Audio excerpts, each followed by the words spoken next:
UKLO 1 year masters. No IELTS required up to 5 years visa. High visa success rate. Yeah, I'm very happy, bro. నిజంగా ఇలాంటి happy అంటే కొంతమంది ఇప్పుడు మనలో మనకు తెలియని టాలెంట్ కూడా సో ఆడియన్స్ గుర్తిస్తారు అవునవును. సో అలాంటి గుర్తించిన దాంట్లో ఒక పాయింట్ ఇది ఇదొక పాయింట్. సో అంటే మీ కెరియర్ కి ఇది ఒక ప్లస్ పాయింటే కదా చాలా ప్లస్. ఎందుకంటే మనం ఎటువైపు అనుకునేటప్పుడు మీ రూట్ ని ఆడియన్సే చేస్తున్నారు అనమాట, ఇలా వెళ్తే బాగుంటది ఇలా ఉంటది అని. Super darling. అండ్ విఎఫ్ఎక్స్ అనేవి మనకి తెలుగు ఇండస్ట్రీలో అప్పట్లో స్టార్టింగ్ చాలా తక్కువ తెలుసు.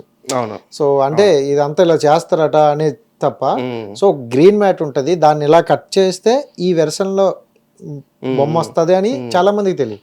సో మీరు స్టార్టింగ్ లో చూసుకుంటే మీదంతా ఆ టైప్లో కొత్తదనాన్ని చూపించాలి, ఈ ఎఫెక్ట్ కి ఎలా ఉంటది అక్కడైతే అని చూపిస్తుంది. ఆ ఐడియాలజీ ఎందుకు వచ్చింది అసలు? ఫస్ట్ మామూలుగా నేను కైన్ మాస్టర్ అని ఒక యాప్ అప్లికేషన్ ఉంటుంది, అది అందరికీ ఫోన్లో అవైలబుల్గా ఉండే యాప్ అనమాట. సో నేను నేర్చుకున్న టైంలో ట్యుటోరియల్స్, ఎడిటింగ్ ట్యుటోరియల్స్ అనేటివి ఏదైతే ఉంటాయో అవి హిందీలో ఉండేటివి, తెలుగులో ఎవరు చేసేవాళ్ళు కాదు. ఓకే. తెలుగులో చేసినా వాళ్ళు క్లారిటీగా ఫుల్గా ఎక్స్ప్లెయిన్ చేసేటట్టు కాదు, వాళ్ళకి నచ్చినట్టు సగం చెప్పి సగం వదిలేస్తారు అనమాట. సో నాకు అనిపించింది ఏంటంటే నాకు వచ్చిన నాలెడ్జ్ని అందరికి నేర్పించాలి, అందరు తెలిస్తే వాళ్ళు కూడా ఇంకా బాగా నాలాంటి ఇంకా క్రియేటివ్గా ఆలోచించే వాళ్ళు చాలా మంది ఉంటారు, సో వాళ్ళకి యూజ్ అవుతుంది. సో ఆ పాయింట్తో నేను ట్యుటోరియల్స్ అనేది స్టార్ట్ చేసినప్పుడు, సో ట్యుటోరియల్ స్టార్ట్ చేసినప్పుడు చాలా మంది మామూలు చాలా మంది ఫీడ్బ్యాక్ చాలా వచ్చిందనమాట. బ్రో మీరు ఇంకా బాగా ఎక్స్ప్లెయిన్ చేస్తున్నారు, ఇంకా చేయండి వీడియోస్ అని చెప్పి. సో అలా కైన్ మాస్టర్ నేను చేసినంత ప్రమోషన్ ఎవరు చేయలేదు. కైన్ మాస్టర్ నేను అంత వాడినైతే ఎవరు వాడలేదు. సో చాలా మందికి అప్లికేషన్స్ వాళ్ళకి సెండ్ చేస్తాను, లింక్స్ సెండ్ చేస్తాను, మెటీరియల్స్ నేనైతే ఎడిటింగ్ చేస్తుంటాయో. సో నాలాగా మీరు చేయాలనుకుంటే నా వీడియోస్ మీకు పంపిస్తానని చెప్పి నేను వాళ్ళకి చాలా మెటీరియల్స్ పంపించాను. చాలా మంది ఎడిటింగ్ బాగా చేస్తున్నారు అనమాట అప్పట్లో. సో ప్రెసెంట్ ఇప్పుడు నేనేం చేస్తున్నానంటే ఆఫ్టర్ ఎఫెక్ట్స్ కొంచెం అప్గ్రేడ్ అయింది అనమాట. ఆఫ్టర్ ఎఫెక్ట్స్, ప్రీమియర్ ప్రో ఇవి సిస్టమ్ కొనుక్కున్న తర్వాత మంచిగా చేసుకుంటున్నాను అనమాట. జనరల్గా ఇప్పుడు ఒక వ్యక్తి ఎదుగుతున్నాడంటే సో వాడిని ఎవరైనా అడిగితే అరే ఇది ఎలా వచ్చిందిరా అంటే ఎలాగ వచ్చింది లేరా నీకు తెలియదు, అర్థం కాదు అని చెప్పరు జనరల్ గా. సో ఎవరికైనా ఉంటది, నాలాగా ఇంకెవడు ఎదిగిపోకూడదు, ఎవడో ఉండదు, చాలా మంది అలాగే ఉంటారు. బట్ స్టార్టింగ్ లో నీకు అలా అనిపించలేదు, అలాగే చేస్తానంటారు, మళ్ళీ నా ఫేమే ఆడికి వస్తుందేమో అని ఏమైనా అనిపించిందా? అలా ఏం అనిపించలేదు బ్రో. చాలా మంది బాగా నాకంటే ఇంకా బాగా చేస్తున్నారు, నేను చెప్పిన దాన్ని చూసి ఇంకా బాగా చేస్తున్నారు. సో నాకైనా ఏం అనిపించలేదు. ఇప్పుడు కూడా చేస్తున్నాను, ఇప్పుడు కూడా ఆఫ్టర్ ఎఫెక్ట్స్ ట్యూటోరియల్స్ పెడుతున్నాను, వాళ్ళకి అర్థం కావట్లేదు. ఎందుకంటే ఇప్పుడు మాక్సిమం ఫోన్ లోనే ఎడిటింగ్ ఉండే వాళ్ళు యూజర్స్ ఎక్కువ మంది ఉన్నారు. ఆఫ్టర్ ఎఫెక్ట్స్ సిస్టమ్ ఎడిటర్స్ కొంచెం లైట్ గా ఉన్నారు అనమాట. సో వాళ్ళకి ఫోన్ లో చెప్పిన ఏదైతే ఎఫెక్ట్స్ అవన్నీ ట్యూటోరియల్స్ ఏదైతే ఫుల్ గా ఏదైతే చెప్పాలనుకున్నానో అన్ని చెప్పేశాను. చెప్పడానికి ఏం లేదు, కంప్లీట్ అయిపోయింది. సో వాళ్ళు చూసుకునే వాళ్ళు చూసుకుంటారు, చేసేవాళ్ళు చేసుకుంటారు. అటని నాకు వీళ్ళు ఎదిగిపోతారు మనకంటే ఏమైనా ఎక్కువ చేస్తారు అనే టైం లేదు. ఇప్పటికీ నేను ఇప్పుడు చేస్తున్న వీడియోస్ కూడా ట్యూటోరియల్స్ పెడుతుంటాను, ఇన్స్టాగ్రామ్ లో రీల్స్ లో చెప్తుంటాను, అవి కూడా చెప్తుంటాను. సో నేను చేసే ప్రాసెస్ ఒక ప్రాసెస్ చేస్తాను, అదానే వేరే వేరే ఒక్కొక్క సినిమాకి ఒక రకంగా చేసుకుంటాను. అది వాళ్ళకి అర్థం కావట్లేదు, చెప్తుంటే అర్థం కావట్లేదు. అదే బ్రో. సో కైన్ మాస్టర్ ని క్రియేట్ చేసినప్పుడు కూడా అంత డివైడ్ గా చెప్పరేమో, సో అంత నీట్ గా ఎక్స్ప్లెయిన్ చేసేది ఇచ్చారు. So super. అంటే నిజంగా ఇలాంటి మనసు అనేది అందరికి ఉండదు, మనం చాలా మంది చూసాం. సో దాచేసే వాళ్ళు ఉన్నాం, దోచేసే వాళ్ళు ఉన్నాం, బట్ మనకు తెలిసింది నలుగురు చెప్పడం అనేది నిజంగా గ్రేట్ డాలి. సో దెన్ అక్కడ వరకు వస్తే రీసెంట్గా కొన్ని వీడియోస్, అంటే వీడియోస్ అన్నీ బాగున్నాయి, కొన్ని వీడియోస్ అంటే ఇప్పుడు మనం ఏంటంటే ట్రెండ్లో ఉన్న మూవీవి తీసుకుంటాం ఎక్కువగా, ఎందుకంటే ఆడియన్స్ కూడా దాన్ని ఎక్కువ యాక్సెప్ట్ చేస్తారు. సో అంటే ఇప్పుడు ఉన్నది గేమ్ చేంజర్ గురించి మన రీసెంట్గా ఒక వీడియో పెట్టారు. సో అంటే వాళ్ళంతా సీసీ వర్క్ చేసి అంత దీనిగా గ్రాండ్ గా చేసి చాలా హార్డ్ వర్క్ ఉంటుంది. సో దాన్ని మీరు సింపుల్ గా ఆ పక్కన ఉండేటట్లు ఆ కింద చెరిపేటట్లు ఉంటాయి, సింపుల్ ఎలా దాన్ని యాడ్ చేస్తారు? అన్నీ నార్మల్గా జస్ట్ నేను ఫస్ట్ చూస్తాను అనమాట, దీన్ని ఎలా చేయొచ్చు, ఏం చేయొచ్చు అని చాలా ఆలోచిస్తాను. సో కొన్నిసార్లు వెంటనే ఐడియా తట్టుతుంది, కొన్నిసార్లు ఎడిట్ చేస్తే బాగుంటుంది అని చెప్పి, కొన్నిసార్లు అది తట్టదు కానీ చేయాలనిపిస్తుంది. చేసినప్పుడు ఇట్లాంటి అబ్జర్వ్ చేస్తుంటాం. ఇప్పుడు వీడియో నడుచుకుంటూ వెళ్తాం, డాన్స్ ఒకే పొజిషన్లో ఉన్నారు, నడుచుకుంటూ వెళ్తున్నారు, కింద మరక పెడదాం, దాన్ని తులిపేద్దాం, ఎట్టో కాయిన్స్ వేస్తుంటే క్యాచ్ చేసుకొని పెట్టుకొని చేద్దాం అని చెప్పి ఒక ఐడియా వస్తుంది అనమాట. సో సింపుల్ బ్రో, ట్రాకింగ్ అన్ని అర్థమవుతుంది అంటే ట్రాకింగ్ చేసి సో వచ్చేస్తాయి ఐడియాస్ అవి చేస్తాను. ఇవన్నీ ఇప్పుడంటే నీకు ఓకే సింపుల్ గా అర్థమైపోతున్నాయి. స్టార్టింగ్ లో ఈ ఐడియాస్ నీరైనా ఇంకెవరైనా తీసుకోవడం సజెషన్? మాక్సిమం నేను ఇప్పుడు బీటెక్ సెకండ్ ఇయర్ లో ఉన్నాను, అప్పుడు వచ్చింది ఇట్లాంటి ideas. So first Kamal Krishna అని చెప్పి ఒక ఆయన ఉన్నాడు, విఎఫ్ఎక్స్ ఆర్టిస్ట్. అతను చేశాడు ఒక వీడియో, అట్లా 2-3 వీడియోస్ చేశాడు. సో అట్లాంటి వీడియోస్ నాకు పంపించారు అనమాట. అప్పుడు నేను అంత ప్రో ఎడిటర్ ఏం కాదు, ఇప్పుడు కూడా అంత ఏం కాదు, జస్ట్ ఓకే. అప్పుడు అంతా ఫోన్ ఎడిటర్సే, ఫోన్లోనే చేసేవాడిని. అతను చేసిన వీడియోస్ చూసి నాకు చేయాలనిపించింది, అట్లా కొత్తగా బాగుంది అని చెప్పి. ఏది యాక్టర్స్ వెనకాల ఉన్నట్టు యాక్ట్ చేయడం, అప్పుడు నాకు కొత్త, అప్పుడు ఇంకా ఏం స్టార్ట్ చేయలేదు స్టార్టింగ్. సో అట్లా చేయాలంటే ఏదైనా రోటోస్కోపింగ్ ఒక టెక్నిక్ ఉంటుంది, పర్సన్ ని రోటోస్కోప్ చేసి ముందు పెట్టుకోండి లేయర్ గా. సో అది చేయాలంటే ఆఫ్టర్ ఎఫెక్ట్స్ ఉండాల్సిందే, ఇంకా మన దగ్గర సిస్టమ్ లేదు, ఏం లేదు ఆ టైంలో. సో అలాంటి టైంలో నాకు అతను ఇన్స్పిరేషన్ అనమాట. అతను 2-3 వీడియోస్ చేసి ఆపేసాడు, ఇంకెవరు చేయలేదు అట్లాగా. అలాంటి టైంలో నేను స్టార్ట్ చేశాను. సో అందుకని క్లిక్ అయిన, అప్పటి నుంచి స్టార్ట్ చేసినప్పటి నుంచి క్లిక్ అయినాయి. రాధేశ్యామ్లో హీరోయిన్ ట్రైన్ లోంచి పడిపోతుంటే నేను పట్టుకోవడం, నేను వదిలేయడం. అది యాక్చువల్ గా సినిమా సీన్ చూసినప్పుడు ఐడియాలు వస్తాయి కొంతమందికి. ఇప్పుడు సీన్ చూస్తా ఉన్నారు, అమ్మాయి ఇట్లా వాలిపోతుంది, చున్నీ ప్రభాస్ కి ఇసిరేసి పట్టుకొని వాలిపోతుంది, చూసినప్పుడు మనకు ఐడియా వస్తుంది అనమాట, అరే వదిలేస్తే ఏం పరిస్థితి అని చెప్పి. సో ఇట్లాంటివి నేను క్యాచ్ చేసుకొని నేను వాడుతుంటాను అనమాట. ఇట్లా చేద్దాం, వాట్ ఇఫ్ అని చెప్పి ఇట్లా చేస్తుంటా. సో ఇట్లాంటి అట్లా క్రియేటివ్, అప్పుడు అతను ఆపేయడం వల్ల నేను స్టార్ట్ చేశాను, నేను క్లిక్ అయ్యాను. అతను కూడా మెచ్చుకున్నాడు, బాగా చేస్తాను, ఇంకా బాగా చేయి, ఇంకా నీట్గా డీటెయిలింగ్ మొత్తం నీట్గా పెట్టి అక్క ఇంకా బాగా చేయి అన్నాడు. సో అతను కూడా సపోర్ట్ చేశారు అప్పుడు టైంలో. స్టార్టింగ్ అంటే ఇవి చేసిన తర్వాత ఏంటంటే స్టార్టింగ్ లో అంతే ఎవరికైనా ఫస్ట్ లో వ్యూస్ రావు, అంత రేజ్ రాదు. ఇప్పుడు ఎంత వస్తాయి అంటే దాని వెనక ఎంత కష్టం ఉంటుందో మనకే తెలుసు.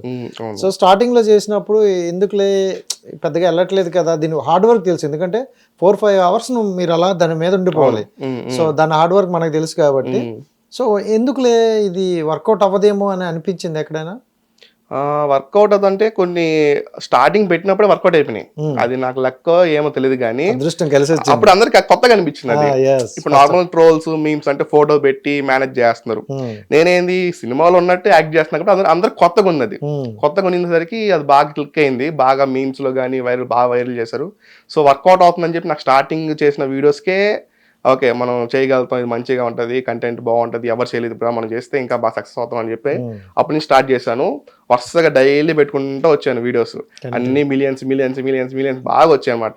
సో ఒక్కసారిగా నాకు 60K సబ్స్క్రైబర్స్, సడన్ గా 5 lakh సబ్స్క్రైబర్స్, సో అలా వచ్చేది అనమాట. సో అలా ఫస్ట్ స్టార్టింగే నాకు వ్యూస్ చాలా బాగా వచ్చాయి. ఫస్ట్ వీడియోనే వైరల్? ఫస్ట్ వీడియోనే, ఫస్ట్ ఏది అదే రాధేశ్యాము, ఈ ట్రెండింగ్ మూవీస్ బాహుబలి, త్రిబుల్ ఏదైతే పాన్ ఇండియా మూవీస్ ఉన్నాయో వాటిని టార్గెట్ చేశా. సో వాటిలో ఉండే వీడియోస్ కి సీరియస్ సీన్స్ లో కామెడీ చేద్దాం అని చెప్పి సీన్స్ తీసుకొని చేశాను అనమాట. సో అప్పటి నుంచి చేసుకుంటూ వచ్చాను. అంతకుముందు నార్మల్ వీడియోస్ ఇవి కాదు, అప్పుడు వ్యూస్ ఏం రాలేదు బ్రో. అప్పుడు నార్మల్ వ్యూస్ రానప్పుడు నేను చెప్పాను కదా ఇందాక, దీని కాకపోతే ఏం కాదు నెక్స్ట్ వీడియో చేసుకుందాం అనే ఇదితోనే చేస్తుంటాను. ఇప్పుడు కూడా ఏదైనా వ్యూస్ రాకపోయినా ఏం కాదు నెక్స్ట్ వీడియో చేసుకుందాం అని ఇదితో ఉంటాం. కానీ రావని ఉండదు, ఎందుకంటే నువ్వు అలాంటి ట్రెండ్ టాపిక్ పట్టుకుంటాను, ఆటోమేటిక్ వాళ్ళే తీసుకెళ్తాను. కానీ కొన్ని మనం ఫన్ వేలో చేస్తాను, అది మనకి తెలుసు, చూస్తున్న ఆడియన్స్ తెలుసు.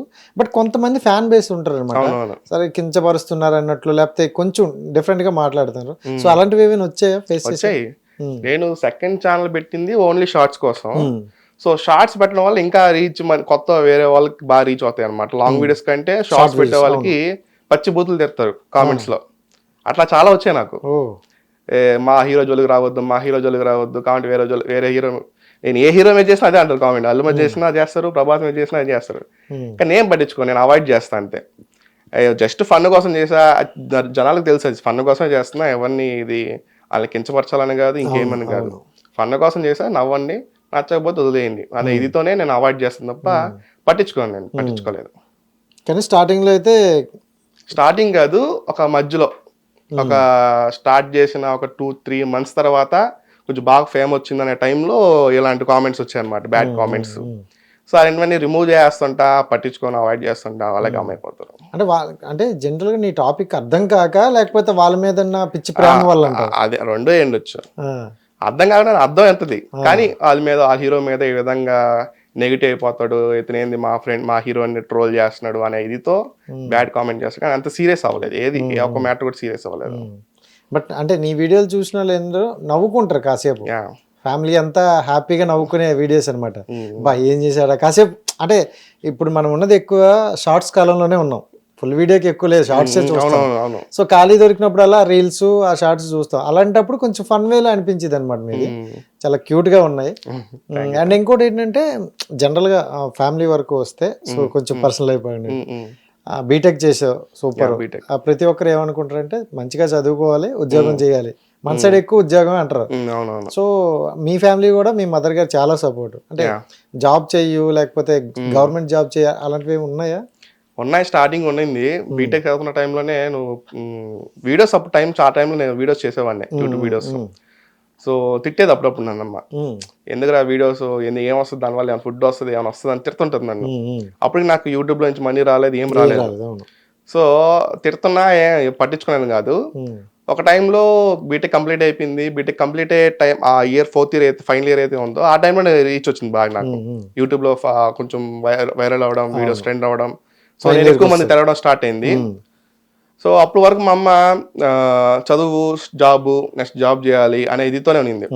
సో ఎప్పుడైతే ఆ వైరల్ హబ్ ఛానల్ వచ్చి ఇంటర్వ్యూ చేశారో, వాళ్ళు చెప్పారనమాట, మీ అబ్బాయి మంచిగా ఫేమ్ అవుతాడు, మీరు పంపించండి హైదరాబాద్ కి, సో యాక్టర్ గానీ ఏదో ఒక రకంగా అతను అవగలుగుతాడు అని చెప్పి, ఇతని మీద జాబ్ ప్రెషర్ ఇట్లాంటివి ఏం పెట్టబాకండి, అతను నచ్చింది చేయమని అని చెప్పేసరికి మా అమ్మ అప్పుడు ఓకే, మా అమ్మకి అర్థమైంది, ఓకే మా కొడుకు మంచిగా అవుతాడు అని చెప్పి. సో అప్పటి నుంచి నేను ఏం చేసినా సపోర్ట్ చేసేది. సో వీడియోస్ చేసినా అడ్డుపడేది కాదు, ఎప్పుడు ఏం చేసినా అడ్డుపడేది. అప్పుడు డైలాగ్ ఉంటుంది, నా కొడుకు ఎక్కడున్నా రాజు, అది మా అమ్మకి బాగా ఇష్టం డైలాగ్. అట్లా సపోర్ట్ చేసేది మా అమ్మ, మా అక్క. మా నాన్న లేరు కానీ మా నాన్న చనిపోయారు. నేను 5th క్లాస్ లో ఉన్నప్పుడు హార్ట్ అటాక్ తో చనిపోయారు. మా నాన్న పెయింటర్ అనమాట. మేము ఉండే ఊర్లో నేను ఆన్లైన్ లో ఫేమ్ అయితే మా నాన్న ఆఫ్లైన్ ఫేమ్. సో చాలా తెలుసు అనమాట చాలా మందికి. ఆశీస్సులే కలిసి వచ్చాయి అనుకోవచ్చు, అంతే కదా. అంతే. సో ఎంతమంది మీరు సిబ్లింగ్స్? నేను, మా అక్క. మా అక్కకి రీసెంట్ గా పెళ్ళైంది లాస్ట్ ఇయర్. సో వాలంటీర్ గా చేసింది, ఆంధ్రప్రదేశ్ వాలంటీర్. సో ప్రస్తుతం అక్కడే మా ఊరు పక్కన సులూరుపేటలో సెటిల్ అయింది. సో నెక్స్ట్ మ్యారేజ్ నీకే అయితే? నాకు ఇంకా టైం ఉంది, అందరూ అదే అంటారు కదా, నెక్స్ట్ నీకే కదా. ముందు కెరీర్ సెటిల్ అయితే ఇంకా మంచిగా సెటిల్ అయిన తర్వాత అప్పుడు చూసుకున్నాను. ఇంకా లవ్ మ్యారేజ్, అరేంజ్ మ్యారేజ్? ఏమో ఇప్పుడు ఎందుకు అంటే జనరల్ గా ఆనెస్ట్ గా మాట్లాడుకుందాం, చాలా ప్రపోజల్ వస్తాయి అంట. సో ఏంటి దాని మ్యాటర్, దాన్ని కూడా చెప్పే. నా పని ఏంది, ఇంట్లో నిద్రలేయడం, గ్రీన్ స్క్రీన్ సెటప్ పెట్టుకోవడం, ట్రైపాడ్ స్టాండ్ పెట్టుకోవడం, వీడియో తీసుకోవడం, ఎడిట్ చేసుకుని పనుకొని నిద్రపోవడం. అంటే వాళ్ళ మెసేజ్లే చూడడం ఏం లేవు. ఇన్స్టాలో అందరూ అబ్బాయిలే, నాకు ఆయన మాస్టర్ పెట్టాను, నాకు ఆయన మాస్టర్ అయ్యే వస్తాయి మెసేజ్, ఇంకేం ఉండవు. లింక్ పెట్టండి, లింక్ పెట్టండి, అయ్యేది అది తప్ప ఇంకేం రావు మనకు. సో అంటే ఫ్యూచర్లో అనుకుంటా కదా, ఒక లవ్ మ్యారేజ్ చేసుకోవాలి, లేదంటే ఇలాంటి అరేంజ్ మ్యారేజ్ చేసుకోవాలి అని ఒక ఇది ఉంటుంది కదా. మాక్సిమం లవ్ మ్యారేజ్ చేసుకోవడానికి ట్రై చేస్తాను, పడితే. నీకు పడినోళ్ళు ఎవరంటారు చూడాలి. ఇప్పుడు దాని మీద కాన్సన్ట్రేషన్, ఫస్ట్ గర్ల్, తర్వాత గర్ల్. గట్టిగా తగిలింది, ఫస్ట్ గోల్. నిజంగా ఇదైతే అందరికీ తగులుతుంది. సో ఫస్ట్ గోలే ఉండాలి, తర్వాత గాళ్ళు ఆటోమేటిక్గా వస్తారు. సో అది ఓకే. అంటే డైరెక్టర్గా మీరు అనుకున్నావు స్టార్టింగ్, సో వెళ్తున్న ప్రాసెస్లోనే ఇప్పుడు కట్ చేస్తే 3 సినిమాలకి యాక్టర్ ఇంకా వస్తాయి. అంటే 2025 బ్యాక్ టు బ్యాక్ వస్తూనే ఉంటాయి. సో యాక్టర్గా వచ్చావు. సో ఎలా ఉందా డైరెక్షన్? నీ ఓల్డ్ వేరు, ఇక్కడ వచ్చే ప్రపంచం వేరు. నేను ఫస్ట్ మూవీ షూటింగ్ చూసి షాక్ అయిపోయా. అంటే నేను అప్పటి వరకు అంత స్కేల్ చూడలేదు. నేను షార్ట్ ఫిల్మ్స్ అంటే మా ఇంట్లో కూడా పెద్ద కెమెరాలు కాదు, ఫోన్ లోనే తీసేది. నేను కూడా ఫోన్ లో తీసేది, ఒక రింగ్ లైట్ ఉంటది, దాంతో షార్ట్ ఫిల్మ్ చేసేది. చిన్న పేపర్ మీద రాసుకొని డైలాగ్స్ చేపించేది. నేను ఫస్ట్ సినిమా వచ్చి దాని వర్కింగ్ టైటిల్ వచ్చి ది వాలంటీర్స్. అది తెలుగు, తమిళ్ లాంగ్వేజ్ లో రిలీజ్ అవుతుంది. మన యాక్టర్స్ కాదు, తమిళ యాక్టర్ వెట్రి బ్రో అని, మలయాళం యాక్టర్ హీరో నందు బ్రో అని, నేను సీతమందలో రామాయ చిత్రాల సినిమా ఉంది కదా, దానిలో హీరోయిన్ ఉంది కదా ఆర్తనా బీను అని. సో మేము నలుగురం 4 main characters, full length character. First movie నాకు ఫుల్ లెంత్ క్యారెక్టర్ వచ్చింది, కమెడియన్. సో మాక్సిమం డైలాగ్స్ అన్ని నాకే ఉంటాయి. సో మంచి రోల్ పడింది నాకు. అది సినిమా మొత్తం షూటింగ్ అయిపోయింది, ఇయర్ లో రిలీజ్ అవుతుంది ఖచ్చితంగా. సో అది ఫస్ట్ షూటింగ్ చూడంగానే నాకు దిమ్మ తిరిగింది. అమ్మో వీళ్ళందరూ మేనేజ్ చేయాలా డైరెక్టర్ అంటే. ఇన్ని ఉన్నాయా? నాకు డైరెక్టర్ అంటే అప్పుడు వరకు just okay camera action, action. ఒక సీన్ ఉంది మంచిగా వస్తుంది అంతే అనుకున్నా. కానీ ఒక చాలా డిపార్ట్మెంట్స్ ని కంట్రోలింగ్ చేయాలి. Art department, camera department, cameraman department. మా కెమెరాస్ చూస్తుంటే భయం వచ్చేసింది నాకు. ఇంత పెద్ద కెమెరాలు ఎంతమంది మోసుకొని పోతుంటారు, 500 మంది స్పీక్ చేస్తుంటారు దాన్ని. సో నాకు భయం వేసింది ఫస్ట్ టైం మాకు డైరెక్టర్ అవ్వాలంటే ఇదంతా నేర్చుకోవాలా మనకు అని. సో అది నా ఫస్ట్ ఎక్స్పీరియన్స్. షూటింగ్ అంటే ఏంది, మూవీ షూటింగ్ అంటే ఇలా ఉంటది. అప్పుడు నేను ఏ షూటింగ్ చూడలేదు. మన షూటింగ్ కి మన షూటింగ్ అంటే ఎవరు ఉంటారు, మనం ఒకటే వంట వీడియో తీసుకుంటే అయిపోతాం. కానీ సినిమా అంటే చాలా మంది ఉంటారు. పైగా ఫస్ట్ సీన్ ఎట్లాంటి ఎక్స్పీరియన్స్ అంటే నాకు నేను వీడియోస్ నేను మా ఇంటికాడ చేస్తున్నప్పుడు నేను ఒక్కనే చేసుకుంటా యాక్టింగ్. ట్రైపోడ్ స్టాండ్ పెట్టుకొని ఇలా ట్రైపోడ్ స్టాండ్ పెట్టుకొని కెమెరా పెట్టుకొని నేను ఒక్కనే యాక్టింగ్ చేస్తా. ఎవరైనా వచ్చి చూస్తే నాకు సిగ్గు యాక్టింగ్ తెలుసు కదా, నాకు భయం ఎందుకు ఇంటర్వ్యూ రాంది నేను, నాకు అందుకే సిగ్గు. అలాంటిది ఆ రోజు 4 యాక్టర్స్, పెద్ద యాక్టర్స్ ఎదురుగా సూర్య అనే యాక్టర్ పెద్ద ఆర్టిస్ట్ ఉన్నారు కదా, ఆయన ఎదురుగా ఉంటాడు. నా డైలాగ్ చెప్పాలి, చుట్టూ చూస్తున్నారు నన్ను చాలా మంది. నాకు కాలు వణికిపోయినాయి, చెప్పలేకపోయినా. లోపల చివరి వచ్చేసింది. ఫస్ట్ యాక్టర్ కదా, డైరెక్టర్ ఏమైనా అనుకుంటాడేమో ఈయన అనవసరంగా పెట్టుకున్నాము అని అనుకుంటాడేమో, నాకు ఇదితో లోపల షివరింగ్ వచ్చేసింది నాకు. సో ఫస్ట్ డైలాగ్ పోయినాయి, మళ్ళీ రీటేక్ అయింది, మళ్ళీ పోయి చేయాలి యాక్టింగ్ చేస్తుంటే 4-5 సార్లు షార్ట్ అవ్వలేదు. నా వల్లే పోతుంది, నాకు భయం వచ్చేసింది. తర్వాత సూర్య గారు ఏదైతే ఉన్నారో ఆయన కొంచెం చెప్పారనమాట, నువ్వు బాగానే చేస్తున్నావు, టెక్నికల్ ప్రాబ్లం వల్ల అయి ఉంటుంది టీటెక్, నువ్వు అట్లాగే చేయను, మంచిగా చేయి, బాగా చేస్తావు అని చెప్పి ఆయన సపోర్ట్ చేశాడు. హీరోయిన్ ఆర్తన బిను గారు చెప్పారనమాట, బాగా చేస్తున్నావు, ఎట్లాగే చేయి, ఫస్ట్ టేక్ వరకు అట్లా భయంగా ఉంటుంది, ఫస్ట్ టేక్ ఓకే అయిన తర్వాత రిలీఫ్గా ఉంటుంది అనేది. తర్వాత చేశాను, ఓకే అనింది, అప్పుడు రిలీఫ్ అయినా. సో నాకు ఫస్ట్ డే వణికిపోయినా అనమాట. నేను డైరెక్షన్ మామూలు షార్ట్ ఫిల్మ్ చేసేటప్పుడు ఏముందో లేరే చేయండి రా అని చెప్పి నేను తిట్టేవాళ్ళని అందరినీ, యాక్టర్స్ని నేను చేసేవాళ్ళు. అప్పుడు నాకు అర్థమైంది అనుకోని యాక్టింగ్ కష్టమే, చేయాలి, నేర్చుకోవాలి, భయంగా చేయాలి. అప్పుడు ప్రతి సీన్ ప్రతిరోజు ముందు రేపు సీన్ అనగా ఈరోజు అంతా బాగా పట్టేసి బాగా ప్రాక్టీస్ చేసుకున్నాను రూమ్ లో. సో అది నాకు ఎక్స్పీరియన్స్ అన్నమాట. ఫస్ట్ మూవీ డైరెక్టర్ అంటే ఇలా ఉంటది, కెమెరా డిపార్ట్మెంట్ ఇలా ఉంటది, బాగా చాలా నేర్చుకున్నాను first movie. Hit TV app, ఇందులో short news, live news, entertainment shows, movies, digital magazines తో పాటు మీ జిల్లా వార్తలను కూడా ఫ్రీగా చూడొచ్చు. అంతేకాదు కేజీ నుంచి పీజీ వరకు విద్యార్థులకు స్కాలర్షిప్ కూడా అందిస్తున్నాం. ప్రతి వారం 10 మందికి లక్కీ డ్రా ద్వారా ఒక్కొక్కరికి 10,000 రూపాయలు అందిస్తున్నాం. ఇంకెందుకు ఆలస్యం, వెంటనే హిట్ టీవీ యాప్ ని డౌన్లోడ్ చేసుకుని ఫ్రీగా ఎంటర్టైన్మెంట్ పొందండి. Hit TV app, hit TV app, please download hit TV app. Hit TV app ని ఫ్రీగా డౌన్లోడ్ చేసుకొని ఎంజాయ్ చేయండి. మీకు నచ్చిన ఎంటర్టైన్మెంట్ కోసం హిట్ టీవీ యాప్ ని ఫ్రీగా డౌన్లోడ్ చేసుకుని ఎంజాయ్ చేయండి. హిట్ టీవీ యాప్ ని డౌన్లోడ్ చేసుకుని ఆస్వాదించండి, ఆశీర్వదించండి. ఇంతమంది సెలబ్రిటీలు హిట్ టీవీ యాప్ ని డౌన్లోడ్ చేసుకోండి అని చెప్తున్నారంటే ఎంత మంచి యాప్ ఆలోచించండి. అమెరికా అమెరికా అమెరికా అమెరికాలో చదవాలనుకునే వాళ్ళకి విశ్వసనీయమైన పేరు మన శౌర్య కన్సల్టెన్సీ. UK లో 1 year masters, UK లో 1 year masters, 2 years work permit up to 5 years visa. Contact Saurya Consultancy. Contact 89851 89851.